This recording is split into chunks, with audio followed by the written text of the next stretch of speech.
Peoples party Karachi کے صدر سعید غنی نے انتخابات میں سب سے زیادہ سیٹیں جیتنے کا دعویٰ کر دیا۔ پریس کانفرنس میں یہ دعویٰ بھی کیا ہے کہ اگلے انتخابات میں سندھ سے نون لیگ کا صفایا ہو جائے گا۔ انہوں نے واضح کیا ہے کہ ایم کیو ایم سے کسی خیر کی توقع نہیں۔ اگر ہمیں یہ کہہ رہی ہے کہ ہم نے کراچی کا اشر نشر کر دیا ہے تو میرا خیال ہے کہ آپ سب کو اس بات کا یقین ہے کہ کراچی کے لوگوں نے جو ایم کیو ایم کا اشر نشر کر دیا ہے نا، وہ اس بات کا ثبوت ہے کہ شہر کی بربادی کی ذمہ دار ایم کیو ایم تھی۔ ہمیں ایم کیو ایم سے کسی خیر کی توقع نہیں ہے، نہ ان سے سپورٹ کی ضرورت ہے۔ اس کا فیصلہ کراچی کے شہری کریں گے۔ جو جس مقبولیت کا وہ دعویٰ کرتے ہیں اس کا یقین ہوتا تو کسی صورت بھی ایم کیو ایم بلدیاتی الیکشن سے بھاگتی نہیں۔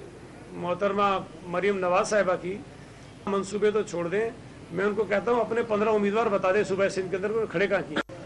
پی ایم ایل این کا صوبہ سندھ سے اس انتخابات میں بالکل صفایا ہو جائے گا۔